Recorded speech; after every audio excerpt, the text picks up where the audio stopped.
ನಮಸ್ಕಾರ ವಿದ್ಯಾರ್ಥಿಗಳೇ, ಇವತ್ತು ನಾವು ನೋಡೋದು ಗದ್ಯ ಪಾಠ 1, 5ನೇ ತರಗತಿದು ನನ್ನ ದೇಶ ನನ್ನ ಜನ. ಇದರಲ್ಲಿ ಈ ಮೈನ್ ಅಂತ ಇದೆ. ಅದರಲ್ಲಿ ಏನಿದೆ ಅಂದರೆ ಆ ಪಟ್ಟಿಗೂ ಬಾ ಪಟ್ಟಿಯನ್ನು ಹೊಂದಿಸಿ ಬರೆಯಿರಿ ಅಂತ ಕೊಟ್ಟಿದೆ. ಫಸ್ಟ್ ನಾವು ಆ ಪಟ್ಟಿಯಲ್ಲಿ ಏನೇನಿದೆ ಅಂತ ನೋಡೋಣ. 1ನೇದು ಹಿಮಾಲಯ, 2ನೇದು ಕನ್ನಡ, 3ನೇದು ಕಾವೇರಿ, 4 ಪಂಪ, 5 ಕ್ರೈಸ್ತ.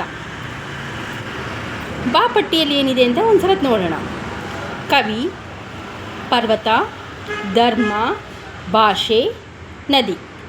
ಇವಾಗ ಇದರಲ್ಲಿ ಇದನ್ನು ಆ ಪಟ್ಟಿಯನ್ನು ಮತ್ತು ಬಾ ಪಟ್ಟಿಯನ್ನು ನಾವು ಹೊಂದಿಸೋಣ. ಹಿಮಾಲಯ ಅಂದರೆ ನಿಮಗೆ ಎಲ್ಲರಿಗೂ ಗೊತ್ತು, ಅದು ಬಂದು ಪರ್ವತ.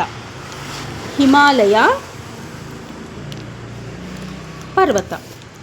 ಕನ್ನಡ ಅಂದರೆ ನಿಮಗೆ ಎಲ್ಲರಿಗೂ ಗೊತ್ತು, ಅದೊಂದು ಭಾಷೆ, ನಾವೆಲ್ಲ ಆಡುವ ಭಾಷೆ, ನಮ್ಮ ನಾಡ ಭಾಷೆ. ಆಮೇಲೆ ಕಾವೇರಿ ನಿಮಗೆಲ್ಲರಿಗೂ ಗೊತ್ತು, ನದಿ. ಆಮೇಲೆ ಪಂಪ ಅಂದರೆ ನಿಮಗೆ ಗೊತ್ತು ಆಲ್ರೆಡಿ, ನಮ್ಮ ನಾಡಕವಿ. ಕ್ರೈಸ್ತ ಅಂದರೆ ಧರ್ಮ. ನಿಮಗೆ ಆ ಪಟ್ಟಿನ ಬಾ ಪಟ್ಟಿ ಹೊಂದಿಸಿ ನಾನು ನಿಮಗೆ ಉತ್ತರಗಳನ್ನು ಕೊಟ್ಟಿದ್ದೇನೆ. ವಂದನೆಗಳು.